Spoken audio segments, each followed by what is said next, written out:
Hey everybody, good morning, good afternoon, good evening. Welcome to Beekeeping for Newbies. Thank you very much for taking the time to listen. I do appreciate you. As always, feel free to reach out, Jeff at beekeepingfornewbies.com. It's NEWBEES.com. Well, welcome back, folks. I hope you are enjoying this glorious swarm season of ours. And for those of you who are burying out from snow and ice and all kinds of craziness, welcome to the party for the rest of us here. Or I should say with the rest of us. We got episode 144 going on today. We're talking about when and how to requeen a hive and what you would need to know. There's a lot of circumstances and scenarios that could occur, and you're going to need to know how to manage that and take the appropriate action depending on what's best for you. So today, I got to give a thanks to Martha and the Vandellas. The warm-up song of the day was Nowhere to Run from 1965, so thank you to them. Also, don't forget, jump in the Discord room. We got the link on the Beekeeping for Newbies homepage there. Got a lot of folks joining pretty regularly, a lot of chitter-chatter going on about all things bee-related, swarming and swarm traps and all that stuff is the biggest topic right now. But on the Beekeeping for Newbies homepage, we've got swarm trap plans, nuke box plans. There's a couple good articles there about American foul brood, a couple other things you can check out. We've also put together a lot of how-tos. I'm trying to get like one or two out every day. It just depends on how busy I am that day. Like I'm not going to get one out today because I woke up with a failed HVAC system. Okay, ADD, a little sidetrack here. So yeah, I woke up this morning, one of my HVAC systems was down. I did some diagnostics. I've got a bad transformer. As soon as I'm done recording and getting this out to you all, I will have to go to Ferguson's and pick up a new transformer because today I'm an HVAC tech. Anyway, on the bestbeekeepinggear.com site, I'm trying to put out one or two articles a day, just different how-tos and tips and tricks and things. So check that out as well. But let's jump into requeening the queen. Whether your queen she could be failing. There could be some issues going on with her. She might be missing. Now, missing, I'm going to go ahead and let myself go off on this tangent here. I've mentioned this before, and I want to mention it again because it's critically important. Remember that the queen might lay eggs all the time, but the nurse bees have to make the decision as to whether or not they're going to raise those eggs and developing larvae into brood. If there aren't food and resources coming in, they will cannibalize the eggs. You can open up the hive, look inside, and be like, oh my God, there's no eggs. I'm queenless. This happens to a lot of people. It happens every season. It happened to me for the first few seasons till I figured it all out. Just because you don't see eggs doesn't mean you're queenless. It could just be a period of time in a dearth, or for whatever reason they've determined that they're not going to raise brood right now. Again, I would be a little concerned right now in the spring when there's a big ramp up in the northern hemisphere and a lot of activity, and you're not seeing eggs and larvae. I would be concerned. But I just wanted to make sure you know that just because you don't see eggs does not mean that you are queenless. But if she truly is missing or you don't know what happened to her, she's not performing well, we're going to go through a bunch of different things to talk about, the process and methodologies and approaches to requeening the hive when the time is right. So we know that the queen is kind of the central engine, the backbone of the colony. If you don't have good, strong genetics, queen pheromone is strong, you don't have that sort of pheromonal leadership present, the rest of the colony is going to suffer. You're going to have issues. Poor queen basically means poor brood patterns, poor population growth, low honey yields, defensive behavior. Lots of different things can happen when something is off with your queen. That's why you hear a lot of us, particularly if you're new to the Discord room, you've been chatting there, and you hear people say a lot like, oh, I got this colony that was pretty defensive, and every time I walk nearby, they're bouncing off my head. One of the more common approaches is to just introduce a queen from good stock that you know is a good, gentle stock and start from scratch with that queen. So now all of the existing workers will continue to raise the new brood, hopefully with better genetics. So the idea with it is really to take a colony that is and has been productive and to keep it continuing to be productive by requeening when appropriate. It's going to give you better control over the colony well-being, the genetics, the timing of things, and just the overall productivity. Before we go into some of the methods, approaches, and maybe some of the reasons why you would be requeening, I wanted to talk briefly about mating. I want you guys to understand how this works with the queen. A lot of people have said, like, oh no, I have these queen cells and I don't have any drones and I'm really concerned about being able to mate. I want my queen to be able to mate. So your queen leaves the hive when it's time for her to mate. When a new virgin queen emerges, let's say you've done a walk-away split, you've got your queen in one colony and you've got queen cells in the other. Virgin queens that emerge, they're not mating with the drones in your hive. You'll be lucky if they're even mating with the drones in your apiary. Typically, this is kind of a really long story. It's almost a separate episode in itself, but I'll try to keep it brief. When that queen leaves, she's going to go out and she's going to look for what's called a drone congregating area. And when she goes through this, literally, she will fly through an area where the drones are like in a little bit of a swarm of their own, basically. And as she's flying through, she's getting mated in flight. It's pretty wild. It's a pretty impressive thing, but she'll mate with between as few as, 8 or 10 drones, but as many as 15, 20. I've even heard over 30 sometimes. As she goes through there and, through that drone congregating area, she gets mated, comes back, and usually she's done. Occasionally there will be a second and rarely a third flight, but typically one flight is enough for her to get fully mated. Now, what's interesting is it only takes about 1 or 2 drones to get her to reach capacity. And even though she would only need 1 to 2 drones to actually fill that capacity that she has, she's able to mix everything from all the drones who contributed to give her that maximum amount of genetic diversity. Because she basically stores the sperm in an internal organ called the spermatheca, and it's stored there for the rest of her life, and that's what she uses to fertilize her eggs. So if she has a fertilized egg, that would become a worker, and an unfertilized egg that she would lay would become a drone. So it's a pretty cool system that she has, and being able to control which ones are laid as workers and drones, I think it's a pretty fascinating thing. But I want you to understand this process. And another kind of a neat and cool thing about it is drones will leave the hive, right? And they'll go out and they'll go to these DCAs and they'll hang out and they get kind of worn out. They're like, all right, let me go find something to eat. They go back to the hive. They're like, hey, can I get a bite to eat? You guys got anything laying around I can have? Little scraps of something? I appreciate that. And then they go back out. So they've got to constantly kind of be going back and forth throughout the day. And it's funny because most drones really never actually get to accomplish their life purpose because as soon as they mate, they die. Most of them never actually encounter a queen during their short life. So the drones will tend to stay a little closer to home, whereas the queen may fly much further away. And where this is great is it allows her to get sometimes outside, quite often outside of the radius of drones that are from her own apiary, and then get into areas where she can get more genetic diversity by going out a little bit further. Not that she wouldn't meet up with drones on the way. She could possibly, find something much closer. But there is a strong possibility and probability that she wouldn't even be mated by any drones within your yard, which is a really cool thing. I think we're going to probably do a whole separate discussion about that. But I wanted you to kind of get a rough understanding of how mating works and how we get to the point where we say, okay, I now have a mated queen. Because it's really important and it's a big point of confusion because people really think quite often that that their drones are a part of that. So let's talk about a couple of different ways that you can requeen a colony. So the first one we'll talk about is letting the colony requeen themselves. Now, what you would do here, and let's go back to that example that we just talked about with the split, the walk-away split, where you took the queen, walked away, and you left some queen cells behind. There's a few different approaches to this. And a lot of people will just go in and say, cool, there's like 20 queen cells, 10 queen cells, whatever it might be. They're like, all right, cool. Well, we'll just see what happens. You kind of don't want to do that. What you're going to end up with then is you've got a lot of queen cells. And when you have that many of them, you have the possibility now of multiple queens emerging at the same time. They're on different frames in different areas. And it can be a bit of I guess I should say that you're introducing some possibility of some injury and other things going on. Ideally, you get one queen comes out, she goes, she kills the other ones before they've emerged, and that's it. She's your new queen, and everything's taken care of.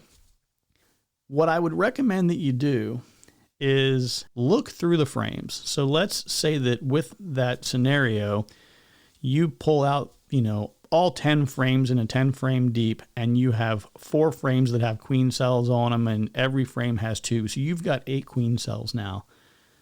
I would take like the best 2 or 3 And then if they're on the same frame, great. If they're on different frames, okay. But put those on adjacent frames facing each other and get rid of all the other queen cells, or cut those out, put them into a mating nuke with a cup of bees and try to get those, those virgin queens mated and start a new colony or whatever you want to do. Certainly an option that's available to you. But when it comes to requeening that hive, like I said, 2 or 3 of the biggest, best looking queen cells, that's going to be a pretty solid approach. Now, what you can also do too, if you want to make it easier on yourself, is you can mark the frames. So you could just put an X, or you could put an X with an arrow, or just an arrow, whatever you want to do. Come up with a system that works for you, but just mark it that way. Okay, this frame had a queen cell. The arrow tells you which side it was on, and that way you at least know where to check when you look a couple days later. So one thing that's really nice about this approach is it's free. So that's kind of cool, right? Now, there's always a payment, though. Like I always say, nothing in the world is free. You're going to have to pay with time, and we'll talk about that a little bit more in a second. But it's cool because it's free. The bees can handle it.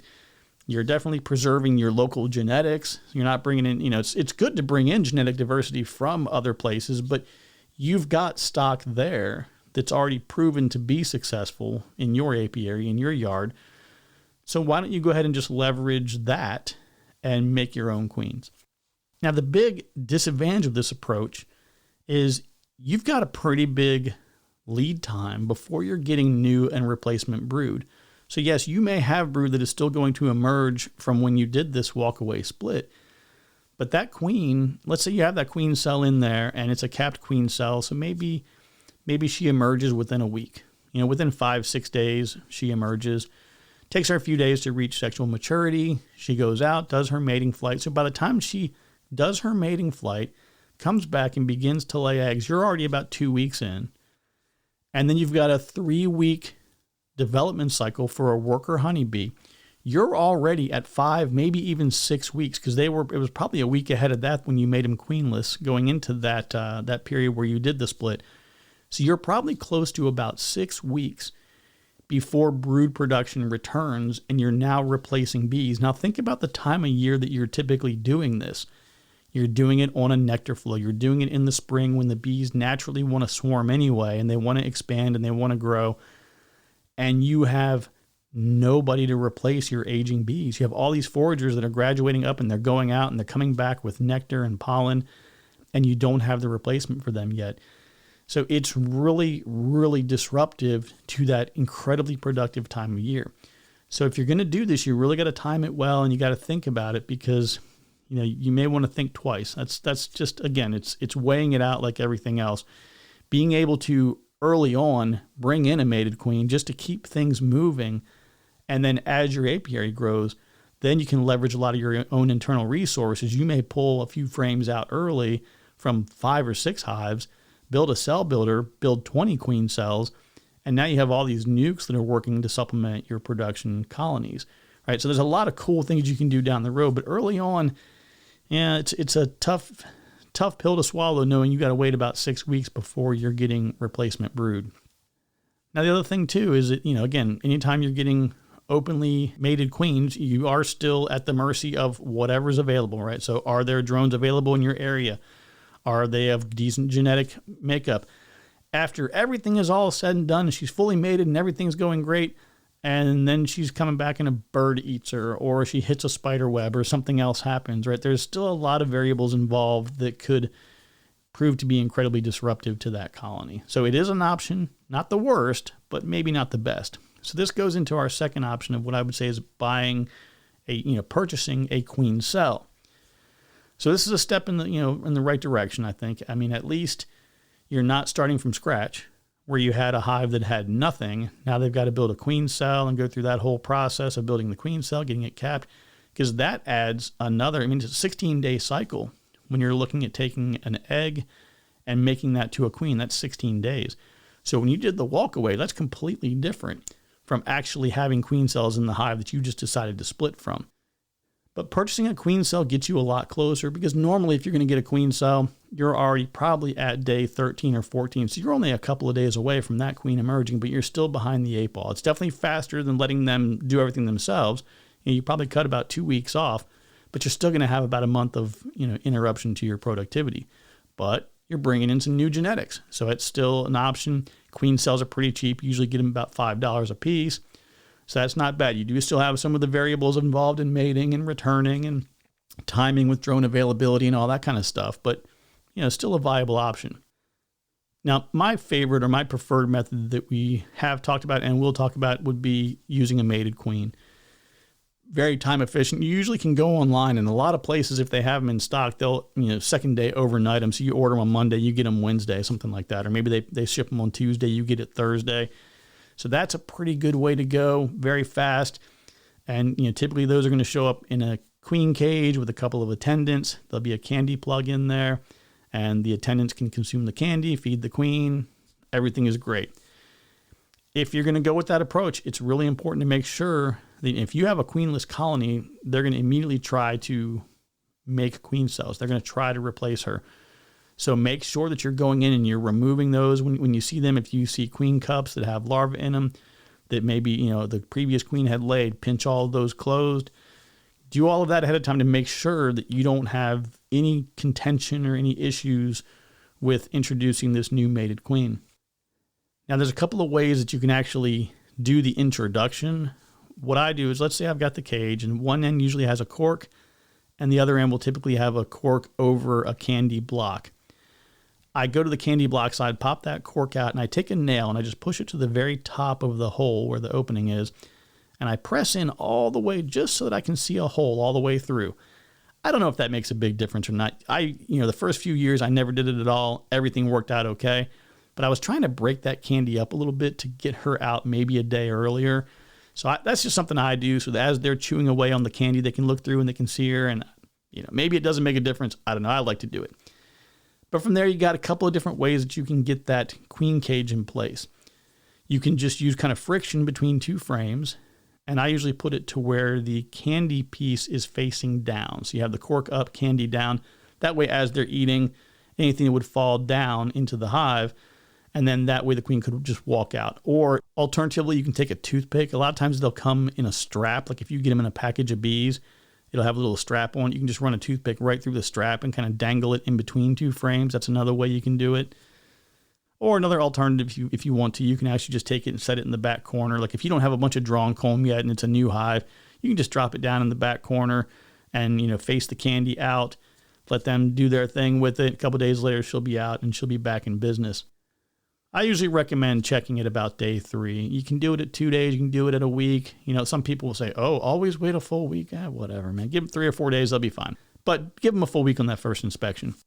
So with this, you've got a mated queen. Now, again, we've talked about it before, but again, I recognize we've got a lot of new folks here. While you do have a mated queen, she's not laying anymore. She's been in the cage for a couple of days.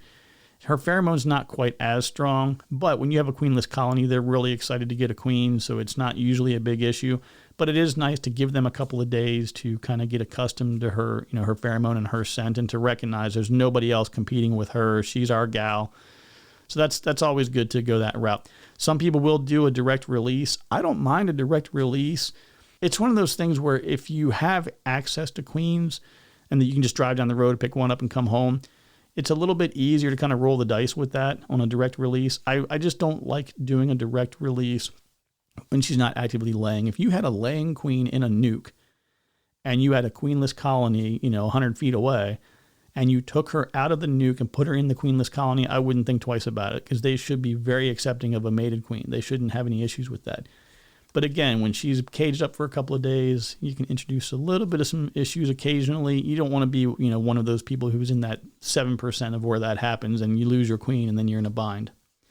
But getting that queen in there as a mated queen versus the other approaches, you're restoring that brood production right away.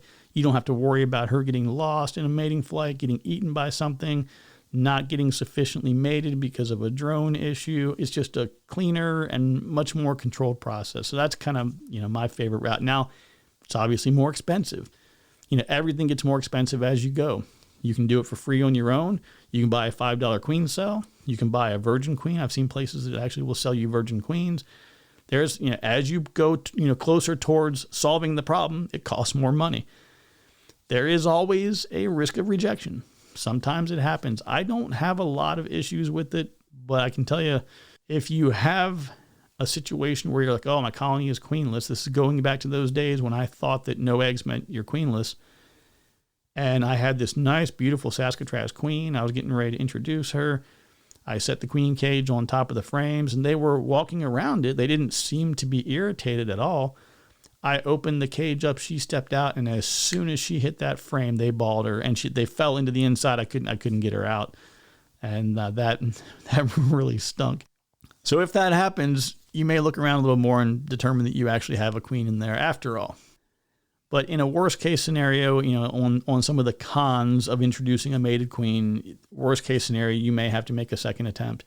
But that's really rare. Normally, if you just follow those basic instructions, put the queen cage in there, let them set her free, a couple days later, everything is fine, you're probably in the 95, 96% success rate with that. That would be my guess, fake made up numbers.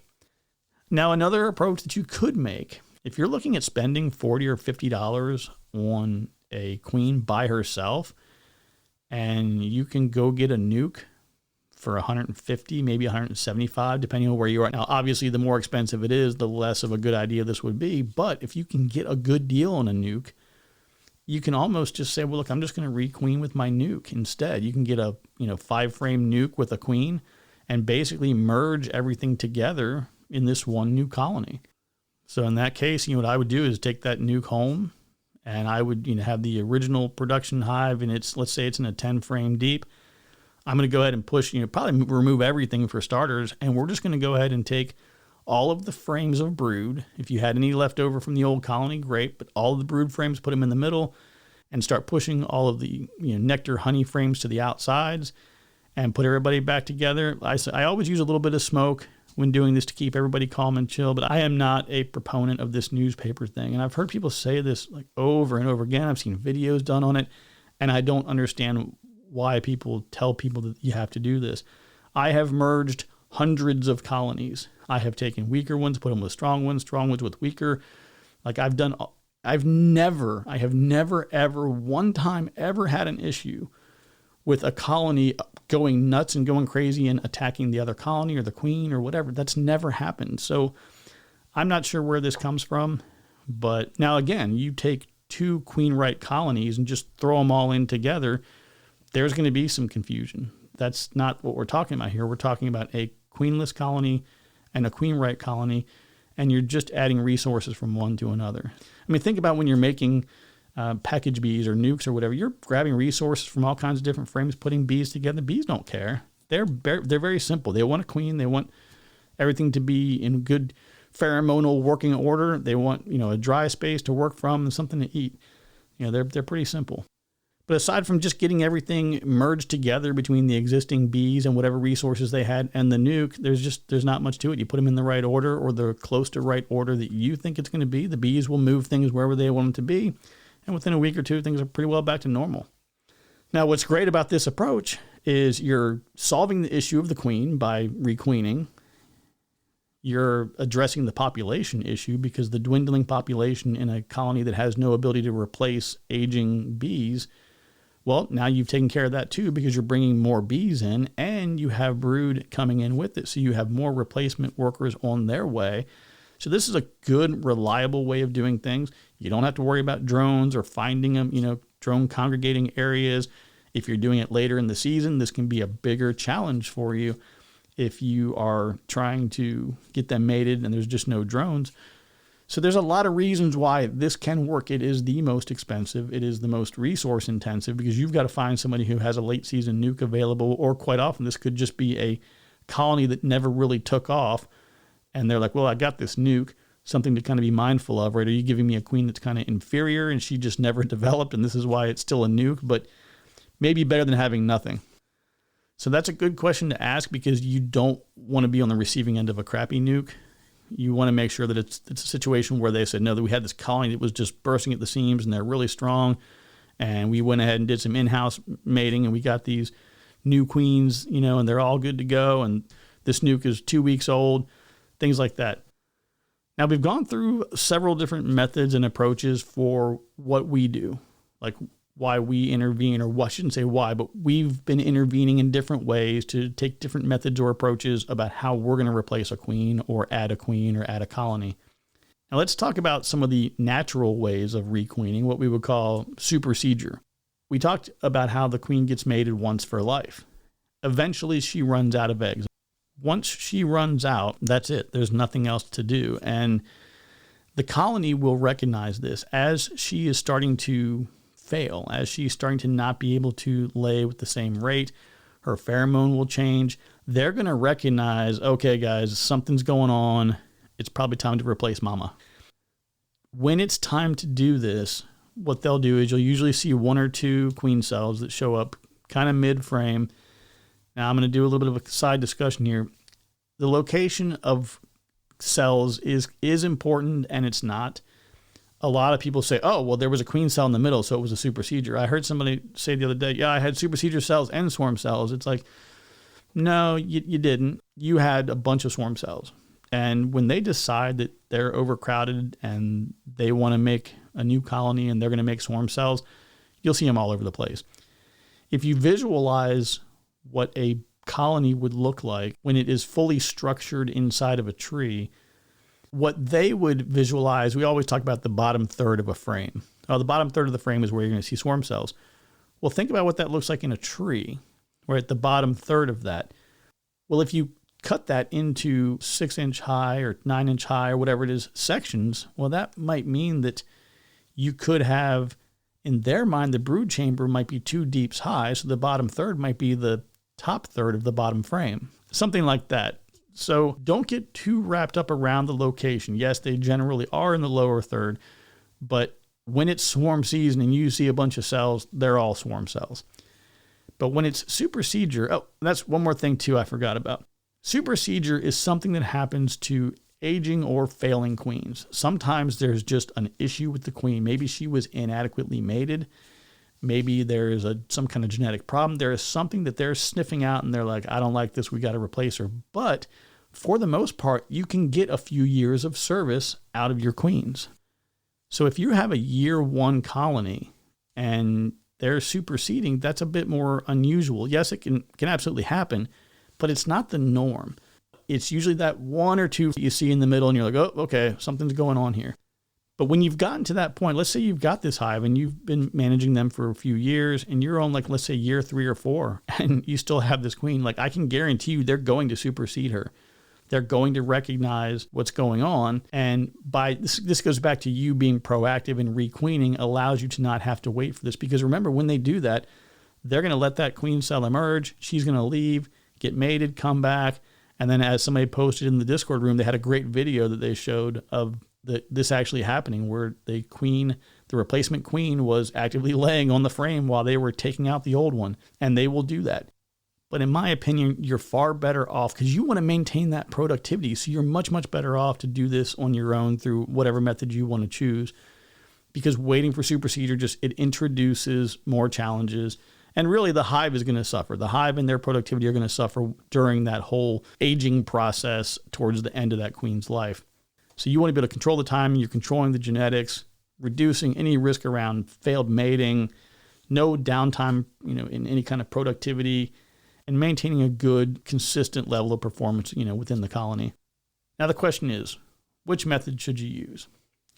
I would say that the things that you want to consider, the variables that are involved, you want to think about time of year, because, spring is a great time of year to have a lot of drones present. It's good for open mating because of the presence of so many drones. The fall, there will be drones in the fall, not as many. And really, starting a new colony in the fall is, for the most part, there are areas where you can absolutely do that. I'm going to say, 75, 80% of them are probably not a good idea. There are some areas where the climates are much warmer, not a big deal, and you can make that happen in the fall. A lot of places, not a good idea. The other thing you want to consider is, can you handle that brood gap? Can you handle that 6 or 7 week period of time where you're waiting? Because that is a really long period of time. Now, you may have a 3-month flow. There's a lot of places they get a flow that starts in May, middle of May, and they have one solid nectar flow that goes all the way until, late August, early September, and then it drops off and they have 8 months of cold, something like that. So if that's the scenario that you're in, you have a little bit more time to recover. If you're in a situation like me, I've got that nice big, 2-month window, and whatever happens in that time, that's kind of it for the year. We get a small fall flow, but at my house, it's not that great. Definitely better in the country, but not so great here. And another thing you may want to consider as you're trying to determine what's going to be the best approach for you is, do you even have any spare resources available? Do you have a nuke or another hive you can pull from? Is there a queen breeder near you or another apiary somewhere nearby? Getting friends and communicating with people in the bee club is a great idea. There will be a lot of times when there's somebody at the bee club who's pinching queen cells every week for a month. And you're like, crap, I really need a queen cell, right? That's so having some relationships with people that are in the beekeeping hobby would definitely be a good idea for you. Now, again, I go back to my favorite option. I think the best, most cost-effective, most reliable across the board is just the mated queen in a cage. That's my go-to on that one. Now, we kind of mentioned about supersedure and, how often, you would need to requeen yourself if you want to handle this versus letting the hive do it, which I definitely recommend. Now, there are some beekeepers out there that I've heard of that are requeening every year. And a lot of times in large operations, that's not necessarily unusual. What we do know is that the second year of a queen's life is her most productive. So anything born in 2025 or emerging in 2025, 2026 would be their most productive year. What I do and what I like and what I've kind of settled in on, let's say as an example, I have a queen that is mated and she's laying here in 2025. She has a good season. She overwinters. Okay, checkbox right there. She overwintered. That's great. 2026, she has a great season. Everything goes as planned. She overwinters 2026 into 2027, and that's when I would be requeening her. So she's going to have a 2-year lifespan, and then she's going to get replaced. I don't know if that's the best plan. I don't know if that plan is going to work for you or if that approach is going to work for you, but find something that does work for you, right? Go ahead and try as your apiary grows and the number of colonies that you have expands. Try waiting 3 or 4 years on some and see what happens. See when they supersede. Do they do it at year 3, year 4? Do they do it sooner? If you want to experiment, I absolutely encourage that. But 2 years works for me. I'm happy with that. So to summarize a little bit, requeening is something that every beekeeper is going to have to do. A lot of them are experiencing it in their first year, unfortunately, due to, one thing or another. But it's something that you need to understand. You need to understand all the dynamics at play, regarding which approach you would choose to use. Understand the options. Plan ahead. Think about it right now. Like before you go out for your next inspection, take a few minutes, half hour, whatever, and say, okay, if I go do this inspection today and I crush my queen with the frame, what am I going to do? What's my plan? And if you're not sure, jump into the Discord room with us, float the idea out there. I will probably make a note. In fact, I'm going to do that right now. But I'll do a little bit of a write-up. What do you do if you kill your queen? Or what do you do if you have to replace a queen? I'll try to put together some kind of write-up in the next couple of days, and we'll get that posted. But think about that ahead of time so that you're not in crunch mode when something goes, crunch mode, there you go. No, but so you're not, up against the clock and in a bind. Figure out who those local resources are. Figure out who at the bee club might be able to help you out. But yeah, every now and then you can find something on Facebook Marketplace or Craigslist or whatever for somebody who's getting rid of queens or has queens to sell. But take a few minutes to kind of come up with some contingency plans and some ideas about how you would handle it if you were all of a sudden queenless tomorrow or next week. All right, so remember, if you go to beekeepingfornewbies.com, we've got swarm trap plans, nuke plans. We've got link to the Discord room is on there. A couple of other free things for foul brood and other documents. bestbeekeepinggear.com. We've got a few write-ups that are going in. I'm trying to add a couple every day. I think we've got about 15 there right now. We're just adding different how-tos, guides. I will get to reviews once I start buying things to review. I got a couple things here I got to get done. But that is all I've got for you on this glorious Friday. Take care, be kind to one another, and remember that I love you. There's nothing you can do about it. We'll talk to you soon.